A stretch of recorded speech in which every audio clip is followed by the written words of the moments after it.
पुढची बातमी बघूयात। मराठा समाजाचा सरसकट ओबीसीमध्ये समावेश झाला नसल्याचं सांगितलं जात असलं तरी सुद्धा जरांगे पाटील यांना मात्र हे मान्यच नाहीये।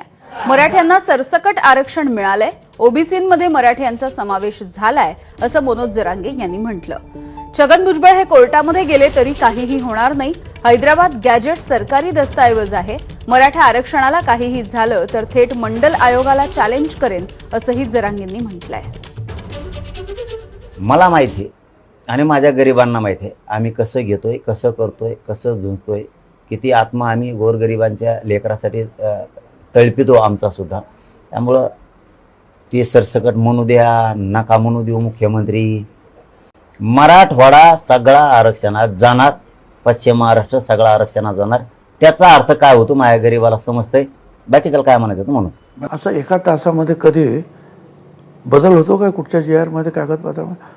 तासन तास जातात खालच्या त्या ते काय म्हणतात ते कक्ष अधिकाऱ्यापासून असं असं असं जात आहे। आता हे नाही तुम्ही इथं बसा आणि तो शब्द काढून दुसरं घेऊन या आणि ते ताबडतोब येतात आणि फार सह्या करून सगळं येतं। आता हे कशाखाली होत आहे? हे दबावाखाली होत आहे का प्रेमाखातीर होत आहे? समजा एक ताट आहे, एका ताटामध्ये 2 लोकांचं जेवण ठेवलेलं आहे, त्याच्यामध्ये जर आणखीन 2 लोक येऊन बसले तर हे पहिल्या दोघांचं जेवण कमी होईल की नाही? हेच आहे की पहिल्या हे ज्या ओबीसी मध्ये त्यांना जे काही आरक्षणाच्या रूपानं मग राजकारणात असेल, शिक्षणात असेल किंवा नोकरीमध्ये असेल, त्यांना जे मिळतंय त्यातला मोठा वाटा निघून जाणार आहे। अहो ते आमच्यात आलाय, आम्ही नाही त्याच्यात चाललो, ते आमच्यात आलाय। फक्त आमचं मन मोठं होतं आमच्या पूर्वजांचं की नको आपल्याला तर घ्या।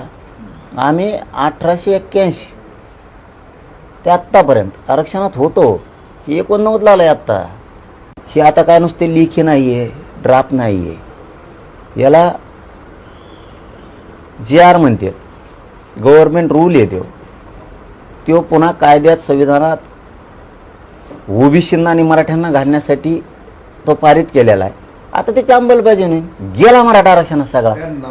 की जे कुणबी आहेत, जे कुणबी आहेत परंतु काही कारणामुळे त्यांना हे प्रमाणपत्र मिळालं नाही, तर त्यांना ह्या अशा पद्धतीनं प्रमाणपत्र देण्यात यावे। तुम्ही म्हणता मराठा समाजाला देणार आणि पॅन्डोरा बॉक्स तुम्ही ओपन केला। उद्या जाट म्हणतील, उद्या आणखी पटेल म्हणतील, सगळेच म्हणतील उद्या हे एक गॅझेट मग दुसरं गॅझेट तिसरं गॅझेट सगळं महाराष्ट्रामध्ये मराठा जातच राहणार नाही, सगळेच कुणबी। आमचे लोक पण जाणार हायकोर्टामध्ये। बाबा याचा अर्थ काय होतोय? जर हायकोर्टाने सांगितलं कुणबी मराठा वेगळे आहेत, मराठा समाज येऊ शकत नाही, सुप्रीम कोर्टाने ते सांगितलं, तर आताचे हे जे काय आहे गॅझेटच्या नावाखाली, गॅझेट तर राहिलं बाजूला, गॅझेटचा पुढचा भाग आहे, याचा अर्थ काय होतो ते आम्हाला सांगा। हे विचारणार कोर्टालाच ना। आता बघ कोर्ट काय सांगतो, त्याच्यातून काहीतरी मार्गदर्शन होईल, काहीतरी रायडर त्याला होईल, काहीतरी होईल ना। सरकारी दस्तऐवजाच्या नोंदीनुसार मराठ्यांना कुणबी प्रमाणपत्र देतात, कोर्टात जाऊन काय करी? आणि ते जर कोर्टात काही होतंय ना तर मंडल कमिशन सुद्धा चॅलेंज होतो। मग देशात अहवालावर जिवंत असणारं एकच आरक्षण आहे, मंडलचं।